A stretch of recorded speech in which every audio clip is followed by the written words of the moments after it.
सरदार पटेल की कौन सी इच्छा नेहरू ने नहीं होने दी पूरी? पीएम मोदी ने कौन सी बात बताकर कांग्रेस को एक्सपोज कर दिया? और पीएम मोदी का कांग्रेस पर अब तक का सबसे बड़ा हमला क्यों? बोले एक और बंटवारा करवा देगी क्या कांग्रेस? आज सबसे पहले इसकी बात। भाई, एक वक्त था जब इस देश में सरदार वल्लभ भाई पटेल की जयंती या पुण्यतिथि कब आती थी, कब चली जाती थी, किसी को पता ही नहीं चलता था। अपने सबसे मजबूत नेता को कांग्रेस ने ऐसा बुलाया था मानो जैसे उनका कोई योगदान ही ना हो देश में। लेकिन जो काम कांग्रेस को अपनी सरकारों में करना चाहिए था, वो काम नरेंद्र मोदी ने किया है। आज नरेंद्र मोदी ने देश के प्रथम गृह मंत्री और भारत की एकता के सूत्र में भारत बांधने वाले, या कहिए कि भारत की एकता के सूत्रधार सरदार पटेल के सम्मान में वो कर दिया जो काम दशकों पहले कांग्रेस को करना चाहिए। आज पीएम मोदी ने सरदार पटेल की 150वीं जयंती पर गुजरात में ठीक वैसे ही भव्य परेड का आयोजन करवाया जैसे भव्य आयोजन या तो 26 जनवरी या फिर 15 अगस्त पर होता है। और यह बहुत बड़ी बात है बॉस। आज पीएम मोदी ने सरदार पटेल की जयंती पर एक नई परंपरा को स्थापित कर दिया। अब से सरदार पटेल की हर जयंती पर हर साल ऐसे ही भव्य परेड हुआ करेगी। आप देखिए बॉस, आपको लग नहीं रहा है कि जैसे 26 जनवरी की परेड चल रही? यह देश एक बड़े नेता जिनके योगदान को कम दिखाने का प्रयास हुआ, उसके प्रति बहुत बड़ा सम्मान है। आज ये देश को एक करने में सरदार पटेल के योगदान को याद करते हुए पीएम मोदी ने साफ कहा कि जैसे हम 15 अगस्त 26 जनवरी मनाते हैं ना, वैसे ही अब से ये एकता दिवस मनाते हैं। कांग्रेस राज में तो कोई सोच भी नहीं सकता था कि सरदार पटेल की जयंती पर इतना भव्य कार्यक्रम हो सकता है। लेकिन पीएम मोदी ने बता दिया कि सरदार पटेल ने देश के लिए जो किया, सरदार पटेल ने जिस तरह से छोटी छोटी रियासतों में बटे देश को एक बनाया, जितना योगदान सरदार पटेल का इस देश के निर्माण में है, उसके आगे तो यह भव्य परेड भी कम पड़ जाए बॉस। सरदार पटेल की जयंती पर गुजरात में कैसे भव्य परेड हुई है, कैसे लोगों को 26 जनवरी की परेड की याद आ गई। इस एकता परेड की एक एक तस्वीर आप देखेंगे तो हैरान रह जाएंगे कि क्या ही जबरदस्त आयोजन हुआ है। सरदार पटेल की जयंती पर उन्हें सच्ची श्रद्धांजलि देने में पीएम मोदी ने कोई कमी नहीं छोड़ी। लेकिन सरदार पटेल की जयंती पर कांग्रेस ने क्या किया, राहुल गांधी ने क्या किया, वो भी आज आपको बताऊंगा। यह भी बताऊंगा कि कश्मीर को लेकर सरदार पटेल की कौन सी इच्छा नेहरू ने पूरी नहीं होने दी।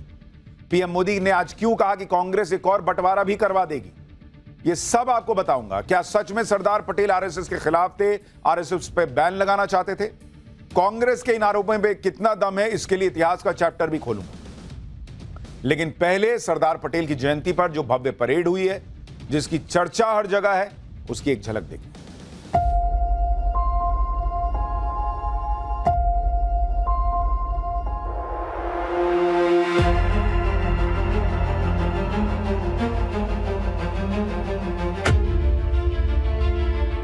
सरदार पटेल,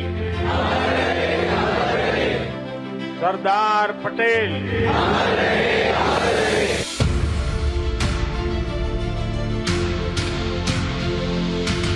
देश में राजनैतिक छुआछूत को एक कल्चर बना दिया गया। कांग्रेस ने सरदार साहब के विजन को भुला दिया। एक परिवार के बाहर हर व्यक्ति और हर विचार को अछूत बनाने की भरसक कोशिश हुई।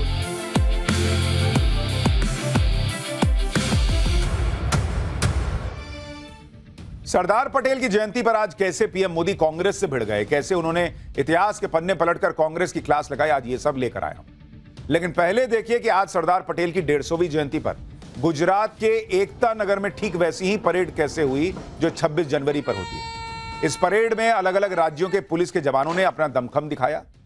इसके अलावा सीआरपीएफ, सीआईएसएफ, बीएसएफ समेत अर्धसैनिक बलों के जवानों ने अपना शौर्य दिखाया। पीएम मोदी ने परेड में पराक्रम दिखाने वाले अलग अलग दल को सलामी दी। इस एकता परेड की कमान नारी शक्ति ने संभाली हुई थी। एक और तस्वीर अब आपको दिखाता हूं। राष्ट्रीय एकता परेड में गुजरात पुलिस और सीआरपीएफ की महिला ब्रिगेड ने संयुक्त राइफल ड्रिल का प्रदर्शन भी किया। देश की इन बहादुर बेटियों ने कैसे राइफल के साथ अपना दमखम दिखाया, उसे देखकर तो पीएम मोदी भी हैरान रह गए।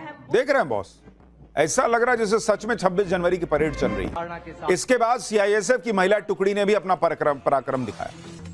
अब एक और तस्वीर देखिए, इसमें असम पुलिस के दिलेर मोटरसाइकिल राइडर्स ने अपना जलवा दिखाया। महिला राइडर्स ने भी मोटरसाइकिल पर अद्भुत करतब दिखाया। इस फार्मेट की रक्षा करने वाले महान योद्धा लाचित बोरफुकन, जिनके नाम से आज भी एनडीए द्वारा बेस्ट कैडेट को गोल्ड मेडल प्रदान किया जाता है। इस फॉर्मेशन का नेतृत्व कर रहे थे लॉन्स नायक परेश कलिता। हवलदार किशोर राय और 7 महिला सदस्यीय टीम के साथ अग्रसर। इसके बाद बारी थी बीएसएफ के डॉग स्क्वाड की। बीएसएफ के डॉग स्क्वाड ने अपने ट्रेन्ड डॉग्स की ताकत दिखाई। ये ट्रेन्ड डॉग्स कैसे किसी खतरे से निपटने में सक्षम है, कैसे ये बीएसएफ के जवानों की मदद करते हैं, ये सब दिखाया गया। सफलतापूर्वक इसने इसे पूरा किया। आइए हम तालियों से इसे सराहें। को पार करना इस बात को प्रमाणित करता है कि अगर रात के अंधेरे सक्षम हैं, समर्थ हैं।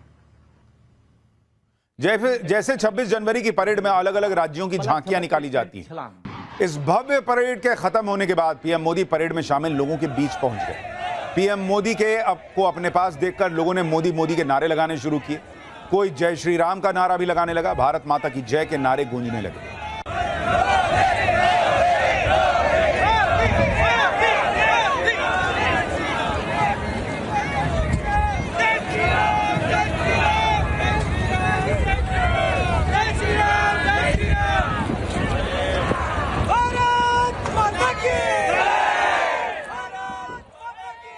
सरदार पटेल के चरणों में श्रद्धांजलि देने के लिए पीएम मोदी आज गुजरात में स्टैच्यू ऑफ यूनिटी पर भी गए।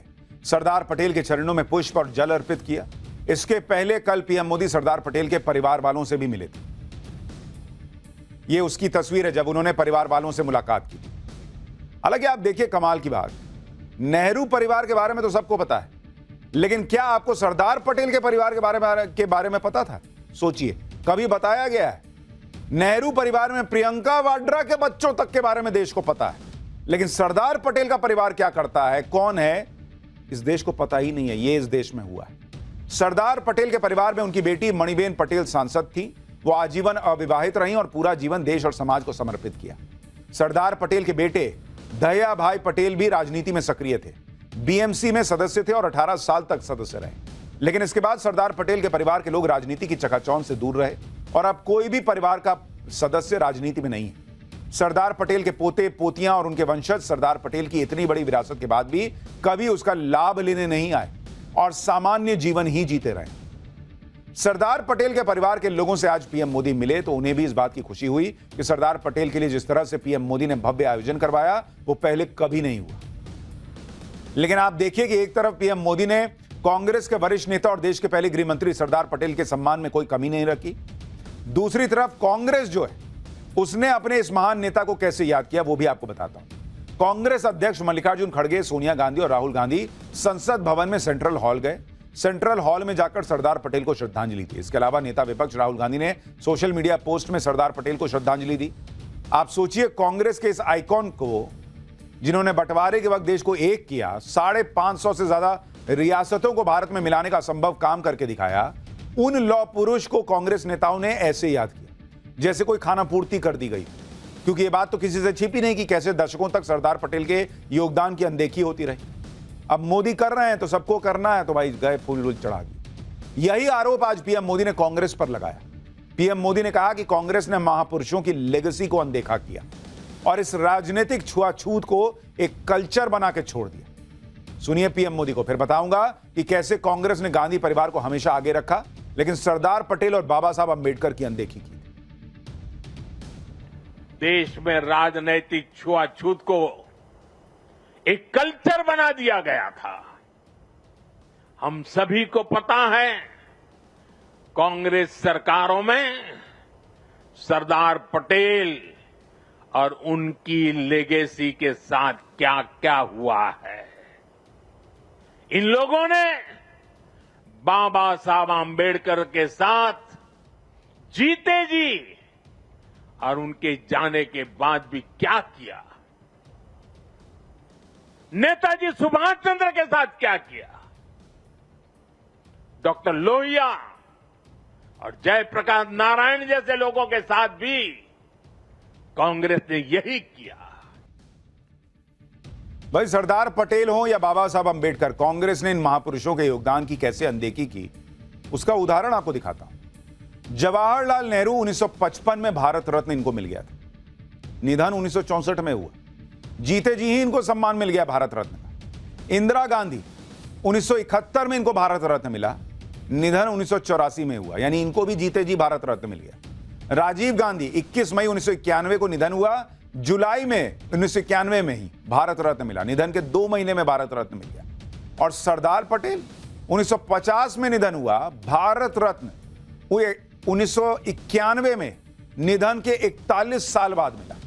डॉक्टर भीमराव अंबेडकर 1956 में निधन हुआ, निधन के 34 साल बाद जब वीपी सिंह पीएम थे तब जाकर 1990 में इनको भारत रत्न मिला। मतलब नेहरू परिवार के जो लोग हैं, नेहरू गांधी परिवार के, उनको तो जीते जी भारत रत्न मिल रहा है। और इस देश के लिए सरदार पटेल और बाबा साहब अंबेडकर का जो योगदान है, उसके लिए सालों साल उनको इंतजार करना पड़ा कि भाई उनको भारत रत्न मिले। सोचिए सरदार पटेल ने कितना बड़ा काम देश के लिए किया और उनके योगदान को याद करने की अनदेखी कितने सालों तक की जाती रही। आप देखिए कि आजादी के वक्त भारत में 565 रियासतें थी जिन्हें अपने हिसाब से भारत या पाकिस्तान में विलय की आजादी थी। सरदार पटेल ने ज्यादातर रियासतों को भारत में शामिल करवाया। सिर्फ कश्मीर, जूनागढ़ और हैदराबाद की रियासतें ही बची थीं। इसमें सरदार पटेल ने हर तरीका आजमाकर जहां ताकत दिखानी थी वहां ताकत दिखाई, जहां दिमाग लगाना था वहां दिमाग लगाकर कराया और इस तरह से जूनागढ़ और हैदराबाद को भी शामिल करवा लिया। लेकिन कश्मीर का मामला रह गया क्योंकि इसका जिम्मा नेहरू ने ले रखा था। A state in turbulence Jammu and Kashmir किताब में लिखा गया है कि जम्मू कश्मीर का मुद्दा खुद जवाहरलाल नेहरू देख रहे थे और जम्मू कश्मीर के मुद्दे पर विवाद हुआ क्योंकि उनका झुकाव शेख अब्दुल्ला की तरफ था और महाराजा हरि सिंह के प्रति द्वेष नहीं था। यही बात आज प्रधानमंत्री नरेंद्र मोदी ने भी कही कि सरदार पटेल की बहुत इच्छा थी कि जैसे दूसरी रियासतों को भारत में मिला लिया गया था वैसे ही कश्मीर को भी मिला लिया जाता, लेकिन जो सरदार पटेल चाहते थे वो नेहरू ने होने नहीं दिया। आज की युवा पीढ़ी में बहुत से लोगों को पता नहीं होगा, सरदार साहब चाहते थे जैसे उन्होंने बाकी रियासतों का विलय किया वैसे ही पूरे कश्मीर का विलय हो। लेकिन नेहरू जी ने उनकी वो इच्छा पूरी नहीं होने दी। कश्मीर को अलग संविधान और अलग निशान से बांट दिया गया। साथियों, कश्मीर पर कांग्रेस ने जो गलती की थी उसकी आग में देश दशकों तक जलता रहा। कांग्रेस की लचर नीतियों के कारण कश्मीर का एक हिस्सा पाकिस्तान के अवैध कब्जे में चला गया। पाकिस्तान ने आतंकवाद को हवा दी। State sponsored terrorism. साथियों, कश्मीर और देश को इतनी बड़ी कीमत चुकानी पड़ी, लेकिन फिर भी कांग्रेस हमेशा आतंकवाद के आगे नतमस्तक रही। साथियों, कांग्रेस ने सरदार साहब के विजन को भुला दिया। आप सोचिए, जिन सरदार पटेल ने देश की छोटी बड़ी 500 से ज्यादा रियासतों का विलय करवा दिया, जिनके कहने पर बड़े बड़े राजा, रजवाड़े और निजाम सब भारत सरकार के साथ आ गए, उन लौह पुरुष सरदार पटेल को कश्मीर के मसले से दूर रखा गया। ऐसा माना जाता है कि कश्मीर के मसले पर नेहरू ने पटेल पर विश्वास नहीं किया, लेकिन माउंटबेटन और यूएन पर कर लिया। महात्मा गांधी के पोते और इतिहासकार राजमोहन गांधी ने अपनी किताब पटेल लाइफ में यह बात लिखी है कि कश्मीर को लेकर भारत सरकार के कई कदमों के बारे में वल्लभ भाई नाराज थे। दरअसल सरदार पटेल का यह मानना था कि जब पाकिस्तान ने हमला करके कश्मीर हथियाने की कोशिश की तब जनमत संग्रह कराने जैसी चीज बनती नहीं थी। पाकिस्तान ने हथियार के दम पर कब्जा करने की कोशिश की है तो उसे हथियार से जवाब देना चाहिए था। सरदार पटेल की जयंती पर आज पीएम मोदी फुल फॉर्म में दिखे। उन्होंने इतिहास के पन्ने पलटते हुए कांग्रेस को बुरी तरह एक्सपोज किया। पीएम मोदी ने आरोप लगाया कि कांग्रेस ने मजहबी आधार पर राष्ट्रीय गीत वंदे मातरम के एक हिस्से को भी हटा दिया था और उसी दिन कांग्रेस ने भारत के बंटवारे की नींव रख दी थी। सुनिए, पीएम को फिर बताऊंगा कि वंदे मातरम का वो हिस्सा कांग्रेस ने जिसे मुस्लिम लीग के दबाव में कांग्रेस ने हटवाया था, वो हिस्सा था क्या? जो काम अंग्रेज नहीं कर पाए वो काम कांग्रेस ने कर दिया। कांग्रेस ने मजहबी आधार पर वंदे मातरम के एक हिस्से को ही हटा दिया। यानी कांग्रेस ने समाज को भी बांटा और अंग्रेजों के एजेंडे को भी आगे बढ़ाया। जिस दिन कांग्रेस ने वंदे मातरम को तोड़ने का, काटने का, विभाजित करने का फैसला लिया था, उसी दिन कांग्रेस ने भारत के विभाजन की नींव डाल दी थी। कांग्रेस ने वो पाप नहीं किया होता तो आज भारत की तस्वीर कुछ और होती। आप सोचिए, राष्ट्रीय गीत वंदे मातरम के बारे में पीएम मोदी ने जो बातें कही वो बहुत ही कम लोगों को पता होगी। कैसे जिन्ना के विरोध में, मुस्लिम लीग के चक्कर में नेहरू जी ने वंदे मातरम की मूल पंक्तियों पर कैंची चला दी। बॉस, उसका इतिहास आपको बताता हूं। वंदे मातरम की रचना सबसे पहले 7 नवंबर 1875 को बंकिम चंद्र चट्टोपाध्याय ने की। उन्होंने अपनी कविता में 5 छंद रखे थे। वंदे मातरम को बंकिम चंद्र चट्टोपाध्याय ने 1882 में बंगाली उपन्यास आनंद मठ में प्रकाशित किया। रविंद्रनाथ टैगोर ने इसे गीत के तौर पर जो है रूप दिया। इसके बाद यह गीत समय आजादी के समय की लड़ाई लड़ने वालों के लिए जो क्रांतिकारी थे उनकी जुबान पर चढ़ गए। लेकिन साल 1908 में मुस्लिम लीग ने वंदे मातरम का विरोध शुरू कर दिया। मुस्लिम लीग का तर्क यह था कि इस गीत में मातृभूमि की वंदना और देवी देवताओं का जिक्र है। मुस्लिम लीग में वंदे मातरम का विरोध इतना बढ़ गया कि जिन्ना ने इसके बारे में नेहरू को चिट्ठी लिख दी और वंदे मातरम को राष्ट्रीय गीत के तौर पर हटाने की मांग की। 6 अप्रैल 1938 को जिन्ना के लेटर का जवाब देते हुए नेहरू ने लिखा कि कांग्रेस वर्किंग कमेटी ने पिछले साल अक्टूबर में ही इस मुद्दे पर एक बयान जारी किया था। नेहरू ने लिखा कि यह बात ध्यान रखनी चाहिए कि अभी नेशनल एंथम के तौर पर किसी गीत को आधिकारिक तौर पर अपनाया ही नहीं गया। नेहरू ने बताया कि 30 सालों से ज्यादा से वंदे मातरम गीत भारतीय राष्ट्रवाद का प्रतीक बन गया है। इसके बाद नेहरू ने लिखा कि वर्किंग कमेटी इस मामले को ध्यान से देख रही है और यह तय किया गया है कि इस गीत के कुछ हिस्से हटा दिए जा सकते हैं। उनका इस्तेमाल नेशनल प्लेटफॉर्म्स या अलग अलग ओकेजन्स पर नहीं किया जा सकता। वर्किंग कमेटी ने इस गीत के 2 छंद तय किए हैं जिसे राष्ट्रीय गीत के तौर पर इस्तेमाल किया जा सकता है। इसके बाद की कहानी सबको पता है। जो राष्ट्रीय गीत आज आप जानते हैं उसका मूल वर्जन वो नहीं है। मूल वर्जन में काट छांट कर दी गई क्योंकि भाई जिन्ना को दिक्कत थी। जिन्ना ने देश कटवा दिया, समझ में आता है। जिन्ना ने वंदे मातरम भी कटवा दिया और नेहरू ने काट दिया। वंदे मातरम की जिन पंक्तियों से मुस्लिम लीग को आपत्ति थी और जिसे नेहरू के नेतृत्व में कांग्रेस ने हटा दिया था, उन पंक्तियों में से कुछ आपको पढ़कर सुनाता हूं। जैसे एक पंक्ति यह थी कि त्वम ही दुर्गा दश प्रहरण धारिणी, कमला कमल दल विहारिणी, वाणी विद्यादायिनी, नमामि त्वाम नमामि कमलाम अमलाम अतुलाम सुजलाम सुफलाम मातरम। वंदे मातरम, इसका अर्थ है कि अपने 10 हाथों में 10 शस्त्र धारण करने वाली शत्रु संहारिणी दुर्गा आप हैं। कमल पुष्पों को धारण करने वाली कमल कोमल लक्ष्मी भी आप हैं। विद्यादायिनी सरस्वती भी आप ही हैं। आपको हमारा प्रणाम है, माते में आपका वंदन करता हूं। यह हटवा दिया कांग्रेस ने बॉस, क्योंकि मुस्लिम लीग को प्रॉब्लम। सरदार पटेल को याद करते हुए आज पीएम मोदी ने राष्ट्रीय एकता परेड में लोगों को राष्ट्रीय एकता की शपथ भी दिलाई। पीएम मोदी ने कहा कि आज भी देश की एकता के सामने कई चैलेंज हैं और इसमें एक चैलेंज घुसपैठियों का है। घुसपैठियों का नाम लेते हुए पीएम मोदी ने कांग्रेस पर अब तक का सबसे बड़ा हमला बोला और कहा कि घुसपैठियों के चक्कर में कांग्रेस एक बार और देश का बंटवारा करवा सकती है। ये लोग घुसपैठियों को अधिकार दिलाने के लिए राजनीतिक लड़ाई लड़ रहे हैं। इनको लगता है कि देश एक बार टूट गया, आगे भी टूटता रहे, इनको कोई फर्क नहीं पड़ता। जबकि सच्चाई यह है कि अगर देश की सुरक्षा और पहचान खतरे में आएगी तो हर व्यक्ति खतरे में आएगा। और अब पाठशाला में अगली क्लास। बिहार में मोदी नीतीश का घोषणा पत्र आया। ऐसा क्या वादा कर दिया कि इंडी वाले उछल पड़े।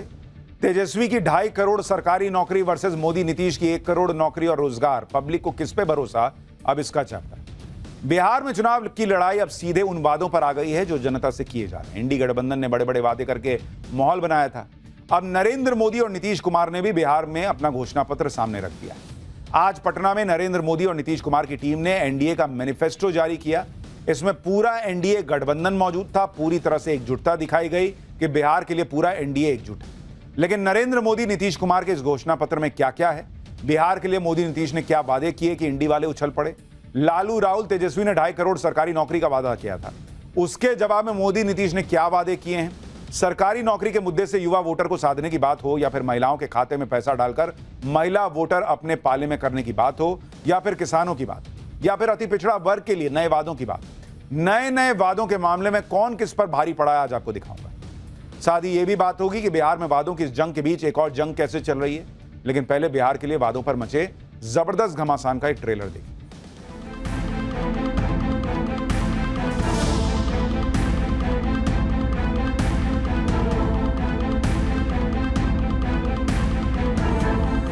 आदरणीय मुख्यमंत्री जी को तो पता ही नहीं होगा कि उस घोषणा पत्र में क्या है। जिंदगी के इतिहास के अंदर पहली बार कोई प्रेस कॉन्फ्रेंस 26 सेकंड की हुई है।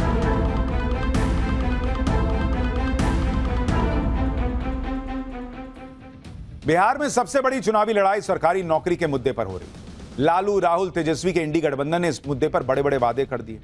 आज जब एनडीए का मैनिफेस्टो आया तो नौकरी के वादे पर उन्होंने क्या कहा, दोनों गठबंधनों के मैनिफेस्टो में सरकारी नौकरी को लेकर क्या क्या कहा गया, आपको कंपैरिजन दिखाता हूं। भाई, इंडी गठबंधन ने वादा किया है कि हर परिवार को सरकारी नौकरी मिलेगी। 20 दिन में इसका कानून बना देंगे, 20 महीने के अंदर नौकरी दे देंगे। एनडीए ने भी वादा किया कि 1 करोड़ से ज्यादा सरकारी नौकरी और रोजगार देंगे। मतलब सिर्फ सरकारी नौकरी नहीं, उसमें अपना आपका रोजगार हो, यह उन्होंने ऐड कर दिया, ताकि सरकारी नौकरी तो इतना पॉसिबल नहीं है। उन्होंने कहा कौशल जनगणना कराएंगे, हर जिले में मेगा स्किल सेंटर खोलेंगे, बिहार को ग्लोबल स्किलिंग सेंटर बना देंगे। दोनों में अंतर यह है कि जहां इंडी गठबंधन सीधे सरकारी नौकरी देने की बात कर रहा है, वहीं एनडीए ने सरकारी नौकरी के साथ साथ दूसरे रोजगार और स्किल बढ़ाने पर बात की। तो रियलिस्टिक वादा है, क्योंकि यह सवाल तो सब पूछ रहे हैं कि सबको सरकारी नौकरी कैसे दे दीजिएगा बॉस, इतनी नौकरी कहां है, इतना पैसा कहां से आएगा। इस सवाल का ठोस जवाब अब तक इंडी गठबंधन नहीं दे पाया, सिर्फ वादे करके छोड़ गया। लेकिन एनडीए ने सीधा सीधा कहा कि भाई सरकारी नौकरी देंगे, लेकिन रोजगार भी देंगे, और उसकी संख्या ऑब्वियसली ज्यादा होगी। इंडी गठबंधन इस बात से भी घबराया हुआ है कि नरेंद्र मोदी और नीतीश कुमार ने बिहार की महिलाओं के खाते में जो 10,000 रुपए डलवाए, वो कहीं मोदी नीतीश को बिहार में अब तक की सबसे बड़ी जीत ना दिला दे। इसके जवाब में इंडी गठबंधन ने भी महिलाओं के लिए कई वादे किए, और अब एनडीए ने भी अपने मैनिफेस्टो में महिलाओं के लिए क्या कहा है वो देख लीजिए। इंडी गठबंधन ने बिहार के गांव-गांव में काम करने वाली 1 लाख जीविका दीदियों को सरकारी कर्मचारी बनाकर 30,000 रुपए हर महीने की सैलरी देने का वादा किया। आज एनडीए ने अपने मैनिफेस्टो में वादा किया कि महिला रोजगार योजना से हर महिला को 2 लाख रुपए की मदद देंगे। 1 करोड़ महिलाओं को स्किल ट्रेनिंग देंगे, जिससे महिला साल में 1 लाख रुपए कमा सके। इंडी गठबंधन ने कहा था कि 1 दिसंबर से महिलाओं को 2,500 रुपए प्रति महीने देंगे, 5 साल तक 30,000 रुपए हर साल देंगे। एनडीए ने कहा कि महिलाओं को मासिक पेंशन 400 से बढ़ाकर 1100 किया जा चुका है। इसके अलावा आशा वर्कर्स की सैलरी 3,000, आंगनबाड़ी वर्कर्स की सैलरी 9,000 रुपए बढ़ाई जा चुकी है। बिहार में महिला वोटर चुनाव पलट देती। महिला वोटर मोटे तौर पर नरेंद्र मोदी और नीतीश कुमार के साथ रहती। इंडी गठबंधन ने महिलाओं के लिए चुनावी वादे तो किए, लेकिन ये वादे तभी पूरे होंगे जब ये सत्ता में आएंगे। बिहार की महिलाएं ये देख रही है कि नरेंद्र मोदी और नीतीश कुमार ने पहले ही महिलाओं को 10,000 रुपए दिए हैं, और वो महिलाओं को स्किलफुल बनाने की बात कर रहे हैं। कह रहे हैं जो अच्छा काम कर रही होंगी उनको और आर्थिक मदद देंगे। मतलब खाली पैसा दे देने की बात नहीं है कि फ्री में पैसा अकाउंट में आ गया, आपको सक्षम बनाने की बात जो है वो एनडीए कर रहा है। इंडी वाले कह रहे हैं कि पैसा लीजिए बस। और इसलिए कहा जा रहा है कि एनडीए का घोषणा पत्र रियलिस्टिक है बॉस, तो पॉसिबल है पूरा करना। इंडी वाले हवा हवाई सपने दिखा रहे हैं। इसके अलावा इंडी गठबंधन और एनडीए के मैनिफेस्टो में जो और अंतर है, उनमें किसानों के लिए इंडी गठबंधन ने कहा कि मंडियों को फिर से सक्रिय किया जाएगा, सभी फसलों की एमएसपी पर खरीद की गारंटी दे दी। एनडीए ने आज वादा किया है कि पीएम किसान सम्मान निधि की तर्ज पर कर्पूरी ठाकुर किसान सम्मान निधि शुरू करेंगे, जिसमें 3,000 रुपए हर साल एक्स्ट्रा मिलेंगे। यानी पीएम किसान निधि का 6,000 तो मिलेगा ही, 3,000 रुपए एक्स्ट्रा मिलाकर यानी 9,000 रुपए किसानों को मिलेंगे। इसके अलावा इंडी गठबंधन ने कहा था कि वो हर परिवार को 200 यूनिट बिजली फ्री देंगे, 25 लाख रुपए तक का स्वास्थ्य बीमा देंगे। एनडीए ने अपने घोषणा पत्र में कहा है कि वो 125 यूनिट फ्री बिजली देना जारी रखेंगे, उसके ऊपर नहीं देंगे और आयुष्मान भारत के तहत 5 लाख का मुफ्त इलाज जो मिल रहा है वो देते रहेंगे। बिहार में एनडीए ने मैनिफेस्टो जारी किया तो इंडी गठबंधन ने इसे जुमला बता दिया। एनडीए के मैनिफेस्टो को लेकर इंडी गठबंधन और विपक्ष क्या कह रहे हैं, एक बार वो भी सुनिए, फिर आपको बताता हूं कि जो पिछड़ा वर्ग है उसके लिए एनडीए क्या लेकर आया है। आज देखिए, आज हम लोगों ने देखा कि मैनिफेस्टो जो है जारी जैसे किया गया वैसे ही ख़त्म भी होगी, यानी 30 सेकंड के अंदर जो है इनकी घोषणा पत्र का जो कार्यक्रम था वो ख़त्म हो गया है। आदरणीय मुख्यमंत्री जी को तो पता ही नहीं होगा कि उस घोषणा पत्र में क्या है, शायद उनको बोलने ना दिया जाए, इसलिए जो है जल्द से जल्द जो है ये ख़त्म कर लिया गया। मैनिफेस्टो आज जारी किया गया, वो भी एक घटना बन गई प्रेस मीडिया के लिए भी कि कहते 26 सेकंड का एक नेता लोग आए, उसमें अमित शाह जी भी और नीतीश कुमार जी भी, नड्डा साहब भी। 26 सेकंड। अभी कुछ मुझे मीडिया के साथी मिले, वो कहने लगा हमारे जिंदगी के इतिहास के अंदर पहली बार कोई प्रेस कॉन्फ्रेंस 26 सेकंड की हुई है। बिहार में एक बड़ी लड़ाई अति पिछड़ा वोटों की भी हो रही है। इसे लेकर इंडी गठबंधन के घोषणा पत्र में क्या कहा गया है और अब एनडीए के घोषणा पत्र में क्या है, उसका कंपैरिजन देखिए। इंडी गठबंधन ने SC/ST एक्ट की तर्ज पर अति पिछड़ा एक्ट लाने का वादा किया। आरक्षण की 50% सीमा को बढ़ाने और अति पिछड़ा वर्ग के लिए पंचायत नगर निकाय में आरक्षण बढ़ाकर 30% करने का वादा किया। एनडीए ने अपने घोषणा पत्र में कहा है कि वो सुप्रीम कोर्ट के रिटायर्ड जज की अध्यक्षता में उच्च स्तरीय कमेटी बनाएंगे जो अति पिछड़ा वर्ग की अलग अलग जातियों के सामाजिक और आर्थिक स्थिति का आकलन करके सुझाव देंगी और वो सुझाव सरकार लागू करेगी। एनडीए ने अति पिछड़ा वर्ग की अलग अलग जातियों की जो पारंपरिक व्यवसाय करती हैं उन्हें उनके व्यवसाय में 10 लाख रुपए तक की सहायता देने का भी वादा किया।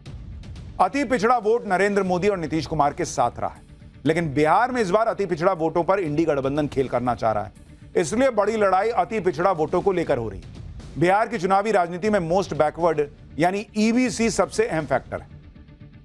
बिना अति पिछड़ा समुदाय को साधे कोई भी बिहार में सत्ता तक नहीं पहुंच सकता। बिहार में ईबीसी की आबादी 36% है, जिसमें करीब 112 जातियां हैं। इनमें निषाद, मल्ला, केवट, बिंद, नोनिया, तेली, तमोली, बढ़ई, धानुक, लोहार, कुम्हार, नाई, शिल्पकार, ठठेरा, माली, चंद्रवंशी, हलवाई, कानू, दांगी, राजवंशी, गरेड़िया जैसी जातियां। आबादी के हिसाब से ये छोटी छोटी जातियां हैं, लेकिन दूसरे वोट बैंक के साथ जुड़कर बड़ी ताकत बन जाती हैं। इसलिए सभी पार्टियों की कोशिश अति पिछड़ा वोट पाने की रहती है। अति पिछड़ा वोट पर एनडीए की तगड़ी पकड़ रही है और नरेंद्र मोदी, नीतीश कुमार पर लगातार इस वर्ग ने भरोसा जताया है। लेकिन इस बार अति पिछड़ा वोट के लिए ही इंडी गठबंधन ने अति पिछड़ा वर्ग के मछुआरा समुदाय से जुड़े हुए मुकेश सहनी को डिप्टी सीएम कैंडिडेट बनाया। वोटों के इस गणित के बीच यह भी देखना जरूरी है कि 2005 से अब तक बिहार में बदलाव तो बहुत हुए, लेकिन अभी बिहार में बहुत कुछ करना बाकी है। पहले आप ये देखिए कि 25 साल में क्या हुआ है। भाई, पहले बिजली हर जगह नहीं आती थी बिहार में। 2005 में 700 मेगावाट बिजली थी, जो आज की डेट में बिहार में 8700 मेगावाट हो चुकी है। गांव में सड़कें नहीं होती थी। 2005 में 8000 किलोमीटर पक्की सड़कें थी गांव में। आज की डेट में 1,20,000 किलोमीटर पक्की सड़कें इस गांव में। बिहार में 6 एक्सप्रेसवे बन रहे हैं। पटना को बिहार के सभी जिलों से 4 या 6 लेन की सड़कों से जोड़ा जा रहा है, जिससे 3 घंटे के अंदर कोई भी पटना पहुंच सके। गंगा पर 7 नए पुल बन चुके हैं। दूसरी नदियों पर पुल की संख्या दोगुनी हो गई है। पटना में मेट्रो शुरू हो गई है। गया जी, मुजफ्फरपुर, दरभंगा, भागलपुर में भी मेट्रो चलेगी। नरेंद्र मोदी और नीतीश कुमार के नेतृत्व में एनडीए ने वादा किया है कि बिहार को अगले 5 साल में बाढ़ मुक्त करना है। फ्लड मैनेजमेंट बोर्ड बनाएंगे।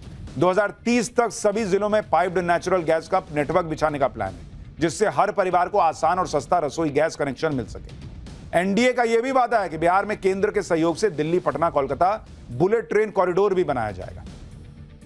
यानी एक तरफ ऐसे सपने हैं तो बिहार के लिए कड़वी हकीकत भी है कि अभी भी बिहार के सामने बहुत चुनौतियां हैं बॉस। आपको बिहार के कुछ आंकड़े दिखाता हूं। बिहार में करीब 40% लड़कियां ऐसी हैं जो कभी पढ़ाई के लिए स्कूल ही नहीं गई। इस मामले में 29 राज्यों में बिहार 28वें नंबर पर है, यानी सबसे पिछड़ा हुआ है। तो ये सवाल भी एनडीए से है कि ये 20 साल में क्यों नहीं कर पाए। बिहार में 20 से 24 साल की लड़कियों में 41% लड़कियां आज भी ऐसी हैं जिनकी शादी 18 साल से की उम्र से पहले हो गई। इस मामले में भी बिहार 29 राज्यों में 28वें नंबर पर है, यानी सबसे पिछड़ा। ये क्यों नहीं रोक पाए नीतीश जी?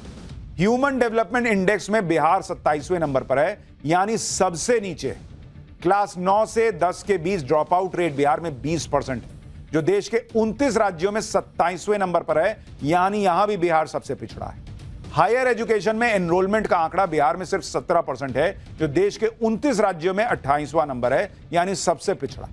प्रति व्यक्ति आय के मामले में बिहार देश में सबसे पीछे। बिहार में प्रति व्यक्ति आय वित्त वर्ष 2023-24 में 66,828 रुपए थी, जबकि देश में प्रति व्यक्ति आय का औसत 1,88,892 रुपए है। यानी बिहार में बहुत सारी चीजें पिछले 20 साल में बदली हैं, लेकिन उसके बावजूद ये कुछ ऐसे मूलचूल बदलाव हैं जो क्यों नहीं आए, इसका जवाब अभी भी सरकार नहीं देती। अब क्या पब्लिक सरकार बदलेगी, क्या करेगी, ये तो वक्त तय करेगी। और पाठशाला में अब अगली क्लास। 23 करोड़ का भैंसा, 15 करोड़ का घोड़ा, सनातन के गढ़ पुष्कर में करोड़ों के जानवर देखकर सब हैरान रह गए। 24 इंच का घोड़ा, 16 इंच की गाय, पुष्कर मेले की वो गजब तस्वीरें जिन्हें देखकर आप चौंक जाएंगे। भारत की सनातन संस्कृति के इतने गजब गजब रंग हैं कि पूरी दुनिया इसे देखकर हैरान रह जाती है। जैसे आप पुष्कर को ही देख लीजिए, जिसे सनातन में तीर्थराज पुष्कर भी कहा जाता है। राजस्थान में अजमेर के पास पुष्कर के बारे में आप में से बहुत लोग जानते भी होंगे। कई लोग पुष्कर गए भी होंगे। पुष्कर को भगवान ब्रह्मा की नगरी भी माना जाता है और यहां हर साल जो मेला लगता है, उस पुष्कर मेले का नाम तो दुनिया भर में। पुष्कर में विश्व प्रसिद्ध पशु मेले की शुरुआत हो चुकी है। 7 दिनों तक चलने वाले इस मेले में देश विदेश से लोग पहुंच रहे हैं। लेकिन पुष्कर का मेला सिर्फ एक पशु मेला नहीं है बॉस, सनातन की समृद्ध संस्कृति और गौरवशाली इतिहास का प्रतीक भी। हर साल की तरह इस बार भी पुष्कर पशु मेले में मर्सिडीज और फरारी से महंगे करोड़ों के जानवरों की धूम मची हुई है। कुछ की कीमत तो इतनी ज्यादा है कि उनकी कीमत में फार्म हाउस से लेकर 2 दर्जन लग्जरी गाड़ियां आ जाएंगी बॉस। आप देखिए पुष्कर मेले में भाई 23 करोड़ का अनमोल भैंसा है, 23 करोड़ का। 15 करोड़ का घोड़ा शाहबाज भी पहुंचा हुआ है। वहीं हैरान करने वाला 24 इंच का घोड़ा भी वहां मौजूद है और दुनिया की सबसे छोटी 16 इंच की गाय भी है।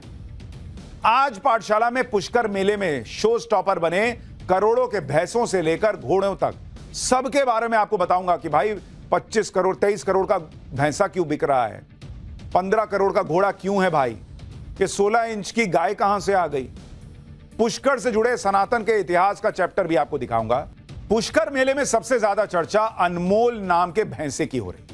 हरियाणा के सिरसा से यह भैंसा पुष्कर पशु मेले में पहुंचा है और भैंसे की उम्र 8 साल है।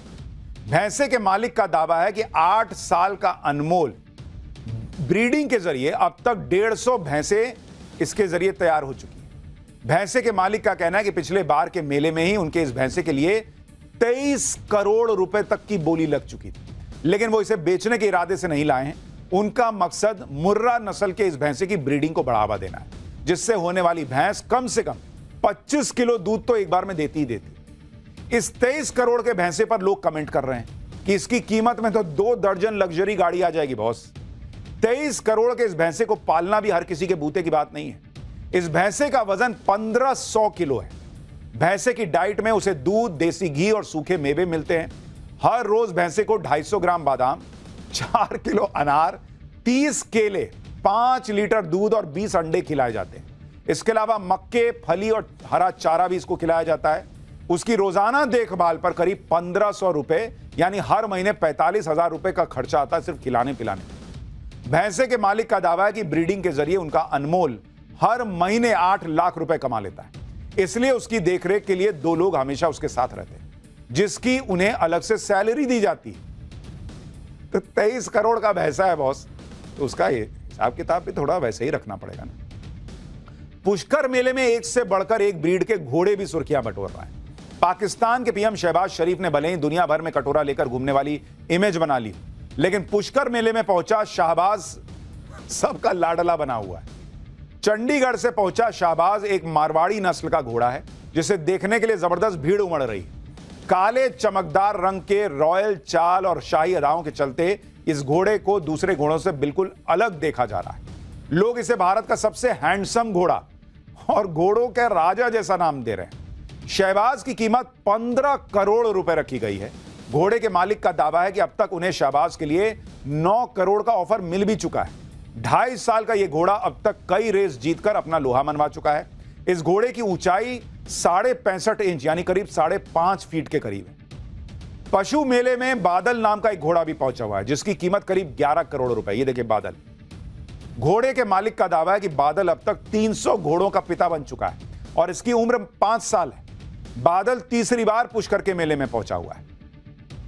पुष्कर मेले में पहुंचे करोड़ों के इन घोड़ों की शान का अंदाजा इस बात से लगाया जा सकता है कि इनके आने जाने और इन्हें ले जाने के लिए भी एसी वैन तैयार की गई। देख रहे हैं कैसे इनको सजा के रखा गया है।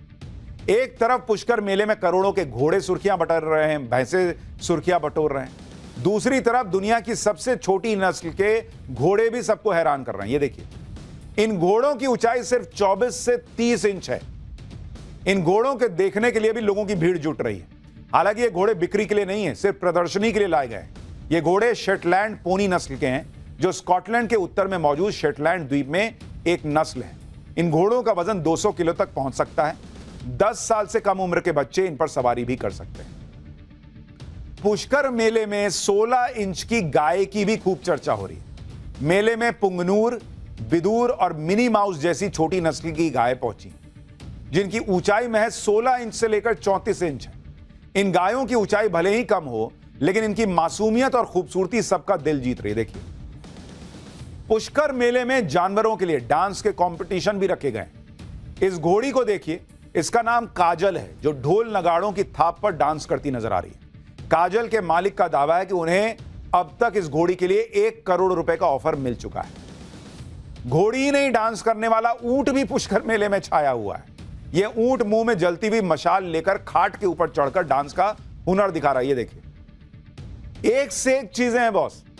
पुष्कर मेले में जहां जानवरों की कीमत के नए नए रिकॉर्ड बन रहे हैं, वहीं पुष्कर मेले को नई पहचान देने में जुटी राजस्थान सरकार ने भी नया रिकॉर्ड बनाया। कल पुष्कर मेले के उद्घाटन के मौके पर देश विदेश के 121 कलाकारों ने एक साथ नगाड़ों पर थाप, जो पुष्कर मेले के इतिहास में पहली बार हुआ। राजस्थान की डिप्टी सीएम दिया कुमारी ने भी नगाड़ों पर हाथ आजमाया। विदेश से आए कलाकार भी राजस्थानी पोशाक पहनकर नगाड़े बजाते हुए नजर आए। पुष्कर में वैसे तो दिवाली के बाद से पशु मेले की शुरुआत हो जाती है। दिवाली के 15 दिन बाद आने वाली पूर्णिमा तक यह मेला चलता है। दिवाली के 15 दिन बाद तक जब यह मेला चलता है तो लोगों की बड़ी भीड़ भी आती है। लेकिन इस मेले को इसकी ऑफिशियल शुरुआत दिवाली के 11वें दिन से होकर पूर्णिमा तक यानी 5 दिन की होती है। पुष्कर के पशु मेले को देश का सबसे बड़ा पशु मेला माना जाता है। इस मेले के इतिहास की बात की जाए तो वो भी सैकड़ों साल पुराना है। दरअसल पुष्कर सनातन की आस्था का एक बड़ा केंद्र भी है, जहां हर साल हजारों की संख्या में श्रद्धालु भगवान ब्रह्मा के मंदिर और मंदिर के पास बने पवित्र सरोवर में स्नान करने पहुंचते हैं। सैकड़ों साल पहले जब परिवहन के साधन सीमित थे तो तीर्थयात्री अपने पशुओं को साथ लेकर लंबी यात्रा करके पुष्कर पहुंचते थे और धीरे धीरे पुष्कर में पशुओं को खरीदने और बेचने का सिलसिला शुरू हो गया और इसी तरह पशु मेले की शुरुआत हुई।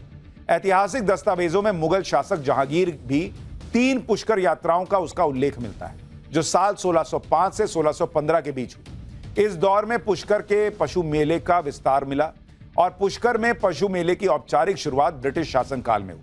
106 साल पहले यानी साल 1919 में अजमेर मेवाड़ के तत्कालीन जिला मजिस्ट्रेट ने पुष्कर पशु मेले के महत्व को पहचाना। उन्होंने कई दिन पहले पोस्टर छपवाकर और मुनादी करवाकर पशु मेले के आयोजन की घोषणा की, जिसका ऐतिहासिक दस्तावेज आज भी सुरक्षित है। इसी पहल के बाद पुष्कर मेले को धीरे धीरे अंतर्राष्ट्रीय स्तर पर पहचान मिलने लगी। आज यह मेला ऊंट, घोड़ों, गायों और दूसरे जानवरों के व्यापार का सबसे बड़ा केंद्र बन चुका है। अफसोस यह है कि बहुत लोगों को इसके बारे में अभी भी उस तरह से नहीं पता है जैसे पता होना चाहिए। पुष्कर के पशु मेले की जड़ें जितनी पुरानी हैं, उससे कहीं पुराना पुष्कर से जुड़ा सनातन का इतिहास है। पुष्कर में भगवान ब्रह्मा का मंदिर है और एक पवित्र सरोवर भी। 2 नवंबर को पुष्कर के पवित्र सरोवर में एकादशी के स्नान के साथ ही धार्मिक मेले की शुरुआत होती है। प्रसिद्ध ज्योतिषाचार्य पंडित कैलाशनाथ दधीच के मुताबिक पद्म पुराण, हरिवंश पुराण और देवी भागवत जैसे पवित्र ग्रंथों में पुष्कर को तीर्थ गुरु बताया गया है। पौराणिक कथाओं के मुताबिक धरती पर सृष्टि की रचना की शुरुआत के वक्त भगवान ब्रह्मा ने सबसे पहले पुष्कर में सरोवर की स्थापना की। मान्यता है कि भगवान ब्रह्मा ने माता गायत्री के साथ कार्तिक एकादशी से कार्तिक पूर्णिमा तक यज्ञ का आयोजन किया। यज्ञ के दौरान भगवान ब्रह्मा के हाथ से कमल का फूल गिरने से सरोवर बना और बाद में इसी सरोवर के पास 14वीं शताब्दी में भगवान ब्रह्मा का मंदिर स्थापित किया गया, जो दुनिया में भगवान ब्रह्मा को समर्पित इकलौता मंदिर है। मान्यता है कि कार्तिक महीने में 33 करोड़ देवी देवता पुष्कर पहुंचते हैं, इसलिए कार्तिक महीने की एकादशी यानी दिवाली के 11वें दिन से कार्तिक पूर्णिमा तक इन 5 दिनों में पुष्कर सरोवर में स्नान करने से पंच तीर्थ यानी कुरुक्षेत्र, प्रयागराज, गया, काशी और नैमिषारण्य के समान पुण्य प्राप्त होता है। विशेष तौर से कार्तिक पूर्णिमा के दिन होने वाला महास्नान बहुत पवित्र माना जाता है। मान्यता है कि स्नान से मोक्ष के दरवाजे खुल जाते हैं। रामायण, महाभारत और दूसरे धर्म ग्रंथों में भी पुष्कर को सभी तीर्थों में सर्वोच्च स्थान दिया गया है। जैसे गंगा नदी को तीर्थों की माता, प्रयाग को तीर्थों का राजा कहा जाता है, वैसे ही पुष्कर को तीर्थों का गुरु माना जाता है और सनातन में गुरु का दर्जा भगवान से भी ऊपर रखा गया है। श्लोक भी है कि गुरु ब्रह्मा, गुरु विष्णु, गुरु देवो महेश्वरा, गुरु साक्षात पर ब्रह्म, तस्मै श्री गुरुवे नमः, जिसका मतलब है गुरु ही ब्रह्मा है, गुरु ही विष्णु है और गुरु ही भगवान शंकर है, गुरु ही साक्षात पर ब्रह्म है। ऐसे गुरु को मैं प्रणाम करता हूं। पीएम मोदी की भी पुष्कर तीर्थ पर गहरी आस्था है। पीएम मोदी पुष्कर के ब्रह्मा मंदिर में विधि विधान से पूजा कर चुके हैं। ये उसकी तस्वीर याद दिला रहा हूं आपको। तो ये पुष्कर मेला भी अपने आप में अद्भुत है बहुत। और पाठशाला में अब अगली क्लास, जिसमें आज आपको दिखाऊंगा भारत अमेरिका में कौन सी बड़ी डील हो गई कि ट्रंप के धोखे से शहबाज मुनीर की नींद उड़ गई। पाकिस्तान ने नरेंद्र मोदी से बचने के लिए हाथ पैर तो बहुत मारे, बहुत कोशिश की कि ट्रंप की चापलूसी करके, तलवे चाट के किसी तरीके से पाकिस्तान जो है वो बच जाए। और मोदी से बचने के लिए असीम मुनीर और शहबाज शरीफ तो ट्रंप के पैरों में जाके बैठ गए थे। बैठ क्या गए थे, लेट ही गए थे। यहां तक कि पाकिस्तान में ही लोग कहने लगे थे कि मुनीर और शहबाज तो जैसे ट्रंप की गुलामी करने लग गए। लेकिन मुनीर और शहबाज की सारी चापलूसी धरी की धरी रह गई, क्योंकि आप देखिए कि इस समय पाकिस्तान की क्या हालत हो गई, कैसे वो किनारे लगता जा रहा है। भारत अमेरिका के बीच बड़ी डील हो गई है। इस डील से पाकिस्तान में हड़कंप मच गया है। मोदी के एक फैसले से मुनीर का खेल कैसे खत्म हो रहा है, ये सवाल उठ रहा है। उधर ट्रंप ने पाकिस्तान को मैसेज दे दिया है, इधर तालिबान भी लगातार धमकी दे रहा है। जो भारत ने किया वही तालिबान करने वाला है, ऐसा कहा जा रहा है। मुनीर और शहबाज इतने दिनों से जो खेल कर रहे थे, वो खेल नरेंद्र मोदी ने एक झटके में कैसे खत्म किया। कैसे इधर मोदी ने अमेरिका के साथ बड़ी डिफेंस डील की, कैसे उधर तालिबान से पिट कर पाकिस्तान का कचूमर बना हुआ है, ये सब आज आपको डिटेल में बताऊंगा। पाकिस्तान पिछले कुछ महीने से अमेरिका के दम पर फूल रहा था। मुनीर को लग रहा था कि चापलूसी की है तो ट्रंप सेट हो गए हैं, उसके बाद अब भारत तो कुछ बिगाड़ नहीं पाएगा। लेकिन इधर नरेंद्र मोदी ने अलग ही खेल कर दिया। जिस अमेरिका के भरोसे पाकिस्तान बैठा था, उसने भारत से बड़ी डिफेंस डील कर ली। मलेशिया से आज ऐसी तस्वीरें आई हैं जो पाकिस्तान को चैन से सोने नहीं देंगी। मलेशिया में भारत और अमेरिका के रक्षा मंत्री मिले। रक्षा मंत्री राजनाथ सिंह और अमेरिका के रक्षा मंत्री पीट हेगसेथ ने बड़ी डिफेंस डील साइन की। मलेशिया में आसियान देशों के रक्षा मंत्रियों की बैठक चल रही थी। इसी में भारत और अमेरिका ने अपनी डिफेंस डील कर ली। 10 साल का डिफेंस फ्रेमवर्क भी तैयार हो गया है। भारत और अमेरिका के बीच जो डिफेंस डील हुई है, उसके बारे में आपको डिटेल से बताता हूं। भारत और अमेरिका एक दूसरे से सूचनाएं साझा करेंगे, एक दूसरे को तकनीकी सहयोग देंगे। डील का मकसद क्षेत्रीय स्थिरता बनाए रखना है, एक दूसरे से सैन्य सहयोग को बढ़ाना है। यह डिफेंस फ्रेमवर्क 10 साल के लिए बनाया गया है, यानी भारत और अमेरिका मिलकर काम करेंगे डिफेंस के क्षेत्र में। यह आज साइन हो गया। राजनाथ सिंह ने डील पर साइन करने के बाद कहा कि इस डील से भारत और अमेरिका के संबंध और मजबूत होंगे। एक बार राजनाथ सिंह को सुनिए, फिर आपको बताता हूं कि पाकिस्तान का क्या नुकसान है इससे। आपसे 3 बार टेलीफोनिक वार्ता हमारी हो चुकी है और जब आपसे एडीएम के गाइडलाइंस पर व्यक्तिगत रूप से मिलकर मुझे बेहद खुशी हुई है और इस अवसर पर डिफेंस फ्रेमवर्क की शाइनिंग मैं समझता हूं कि उसके परिणाम स्वरूप आज एक नए अध्याय का प्रारंभ होगा। इन शब्दों के साथ मैं पुनः आपको धन्यवाद देता हूं और मेरा पूरा विश्वास है कि आपकी लीडरशिप में भारत और यूएस के रिश्ते और अधिक मजबूत होंगे। अमेरिका को भी समझ में आ रहा है कि भारत के साथ ही चलना हो। भारत से टकराएंगे तो नुकसान अमेरिका का ज्यादा है। इसलिए आप देखिए कि ट्रंप एक तरह से लाइन पर आने लगे हैं धीरे धीरे। कभी भारत को ईरान के पोर्ट पर रियायत दे रहे हैं, कभी डिफेंस डील कर रहे हैं, कभी यह संकेत दे रहे हैं कि भारत पर जो टैरिफ लगा है वो कम हो जाएगा, कभी नरेंद्र मोदी की तारीफ में कसीदे पढ़ रहे हैं, कभी यह संकेत दे रहे हैं कि ट्रेड डील जल्द हो जाएगी। यानी कुल मिलाकर मामला यही है कि अमेरिका भारत के साथ रिश्तों में टकराव ज्यादा दिन तक आगे नहीं बढ़ाना चाहता। भारत और अमेरिका की आज की डील के बाद अमेरिकी डिफेंस सेक्रेटरी पीट हेग्सेथ ने कहा कि अभी अभी राजनाथ सिंह से मुलाकात की और 10 साल के लिए अमेरिका भारत डिफेंस फ्रेमवर्क पर साइन हुआ। यह डील हमारी रक्षा साझेदारी को आगे बढ़ाता है, जो क्षेत्रीय स्थिरता और प्रतिरोध की आधारशिला है।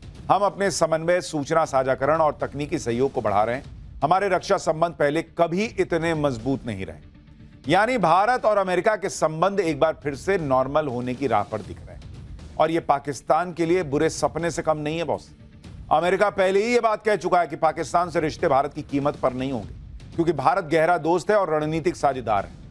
ऊपर से पाकिस्तान भिखारी है और भारत जो है वो आज की डेट में चमकता हुआ सितारा है। पाकिस्तान को भारत और अमेरिका से झटके तो मिल ही रहे हैं। इधर तालिबान ने भी पाकिस्तान की नाक में दम कर रखा है। जिस अफगानिस्तान के बारे में पाकिस्तान सोच रहा था कि उसे आसानी से हरा देगा, वही अफगानिस्तान अब पाकिस्तान को एक के बाद एक जख्म दे रहा है। अफगानिस्तान को छेड़कर पाकिस्तान ने अपने लिए बैठे बिठाए मुसीबत मोली। अफगानिस्तान की तालिबान सरकार पाकिस्तान को धमकियां दे रही है कि अगर पाकिस्तान ने काबुल पर हमला किया तो इस्लामाबाद की शक्ल बदल देंगे। जिस तरीके तालिबान पाकिस्तान यानी टीटीपी को लेकर पाकिस्तान और अफगानिस्तान में ठनी हुई है, उस पर अफगानिस्तान ने कह दिया है कि टीटीपी पाकिस्तान की समस्या है तो वो खुद उससे निपटे। अपनी समस्या पाकिस्तान हम पर क्यों थोप रहा है भाई? अफगानिस्तान की संप्रभुता का सम्मान करे। पाकिस्तान हमारे सब्र का इम्तिहान ले रहा है, जिसका नतीजा खतरनाक होगा। अफगानिस्तान बड़े बड़े साम्राज्यों के सामने नहीं झुका। हम मिट जाएंगे लेकिन अपने दुश्मन को छोड़ेंगे नहीं। यानी तालिबान जिसने रशिया को अफगानिस्तान से बाहर किया, जिसने अमेरिका को मजबूर कर दिया बाहर जाने के लिए, पाकिस्तान क्या भाई? वो कह रहा है तुमको भी फोड़ देंगे हम।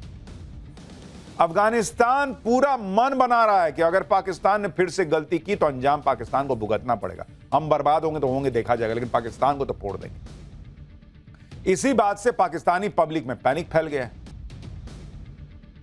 तालिबान तो अपनी जान की परवाह किए बिना पाकिस्तान को मिटाने की बातें कर रहा है, लेकिन पाकिस्तान को अभी भी लग रहा है कि वो तालिबान को शिकस्त दे सकता है। पाकिस्तान का डर देखिए कि एक तरफ तो वो अफगानिस्तान से बात कर रहा है, पहले कतर फिर तुर्की में तालिबान के साथ बातचीत की, और दूसरी तरफ तालिबान को धमकी भी दे रहा है। पाकिस्तान के मंत्री ख्वाजा आसिफ ने कहा है कि अगर तालिबान ने आतंकियों की मदद जारी रखी तो पाकिस्तान अफगानिस्तान में काफी अंदर तक घुसकर हमला करेगा। पाकिस्तान के हमले से तालिबान दोबारा गुफाओं में जाने के लिए मजबूर हो जाएगा। पाकिस्तान को तोरा बोरा वाली घटना दोहराने के लिए मजबूर ना करे। दूसरी तरफ आप यह देखिए कि पाकिस्तान के मंत्री तुर्की में तालिबान के नेताओं को मनाने में जुटे हुए हैं। पाकिस्तान का ट्रॉफी चोर मंत्री मोहसिन नकवी किस तरह से तालिबान के मंत्री को मना रहा था, यह पूरी दुनिया ने देखा। अब तो पाकिस्तान में लोग कह रहे हैं कि बॉस तालिबान से पंगे मत लो, वो गुरिल्ला युद्ध में माहिर है। जब अमेरिका तालिबान को नहीं हरा पाया तो पाकिस्तान की क्या हैसियत? पाकिस्तान धमकियां दे रहा है, उधर अफगानिस्तान अब वो काम करने जा रहा है जो भारत ने पाकिस्तान के साथ किया था। भारत ने पाकिस्तान को सबक सिखाने के लिए सिंधु जल संधि रद्द कर दी थी, जिससे पाकिस्तान का हलक सूखा। अब यही काम तालिबान भी करने जा रहा है। खबर है कि अफगानिस्तान ने कुनार नदी पर बांध बनाने की प्लानिंग कर ली। अफगानिस्तान के जल मंत्री ने कहा है कि जल्दी ही बांध बनाया जाएगा। अफगानिस्तान को कुनार का पानी मैनेज करने का अधिकार है। कुनार नदी पाकिस्तान के त्रिचाल इलाके से निकलती है। अफगानिस्तान में कुनार नदी 482 किलोमीटर तक फैली है। अफगानिस्तान से निकलकर फिर से पाकिस्तान में जाती है। पाकिस्तान में जहां नदी दोबारा एंट्री करती है वही बांध बनाने का प्लान है। यानी भारत ने साफ कहा था कि पानी और खून साथ साथ नहीं बह सकते। अब यही काम अफगानिस्तान कर रहा है। अगर तालिबान ने कुनार नदी पर बांध बना दिया तो पाकिस्तान का खैबर पख्तूनख्वा पानी के लिए तड़प जाएगा, वहां हाहाकार मच जाएगा। पाकिस्तान हमेशा भारत को हजार घाव देने का सपना पाले रहता है, लेकिन अब पाकिस्तान का ऐसा हाल हो रहा है कि रोज कोई ना कोई सैनिकों को उड़ा देता है, कोई उसके प्यारे आतंकियों को उड़ा देता है। पाकिस्तान कई फ्रंट पर फंसा हुआ है। तालिबान बाहर से ठोक रहा है, टीटीपी अंदर से, अज्ञात गनमैन पता नहीं कहां से आते हैं और चुन चुन के लोगों को मार के चले जाते हैं। पाकिस्तान में लश्कर तैयबा के आतंकी शेख मोइज मुजाहिद की गोली मार के हत्या कर दी गई। शेख मोइज मुजाहिद को आतंकी हाफिज सईद का करीबी माना जाता है। अब पाकिस्तान करे तो करे क्या, ऊपर से बलूचिस्तान में आजादी की जंग रुकने का नाम नहीं ले रही। यानी अंदर बाहर ऊपर नीचे हर तरफ से पाकिस्तान घिरा हुआ है। ऊपर से लगता है कि ट्रंप ने भी पाकिस्तान को धोखा दे दिया। पाकिस्तान अब कहीं का नहीं रहा। और अब हमारा स्पेशल सेगमेंट सोचा है कभी, वो सवाल जो दिमाग की बत्ती जला दे। और आज का सवाल यह कि आपने सोचा है कभी कि किसी भी वीआईपी के स्वागत के लिए क्यों कहते हैं कि अरे रेड कारपेट बिछा हुआ था? हमेशा रेड कारपेट ही क्यों बिछाते हैं, नीला पीला हरा या किसी और दूसरे रंग का कारपेट क्यों नहीं? आपने भी रेड कारपेट वेलकम की तस्वीरें देखी होंगी, अवार्ड शो हो या फिर किसी देश का प्रेसिडेंट पीएम कहीं जाता हो तो उसके स्वागत में रेड कारपेट ही बिछाते हैं। लेकिन क्यों रेड कारपेट ही, इसकी वजह आपको बताता हूं। रेड कारपेट का इतिहास यूनान और रोमन सभ्यता तक जाता है। यूनानी नाटक एगामेमन में इसका जिक्र मिलता है, जिसमें राजा एगामेमन का स्वागत लाल कालीन पर हुआ था। उस दौर में लाल रंग शाही और दैवीय शक्ति का प्रतीक था। धीरे धीरे यह परंपरा ग्रीस से होते हुए दूसरे देशों तक फैलती चली गई। रेड कारपेट का औपचारिक उपयोग 1821 में हुआ था। तब के अमेरिका के राष्ट्रपति जेम्स मोनरो के स्वागत में इसे बिछाया गया था। इसके बाद खास मेहमानों के स्वागत में यह परंपरा जुड़ती चली गई। भारत में 1911 में पहली बार रेड कारपेट का प्रयोग हुआ। किंग जॉर्ज V के लिए लाल किले पर रेड कारपेट बिछाया गया था। धीरे धीरे भारत में भी शाही स्वागत का हिस्सा यह बनता चला गया। दरअसल लाल रंग को शक्ति, धन और प्रतिष्ठा का प्रतीक माना जाता है। पुराने समय में लाल रंग के कपड़े और कालीन बनाना बेहद महंगा और कठिन काम था, इसलिए यह रंग सिर्फ राजाओं, धनी लोगों के लिए ही उपलब्ध था। यही कारण है कि समय के साथ लाल कालीन शाही अंदाज और सम्मान का प्रतीक बन गया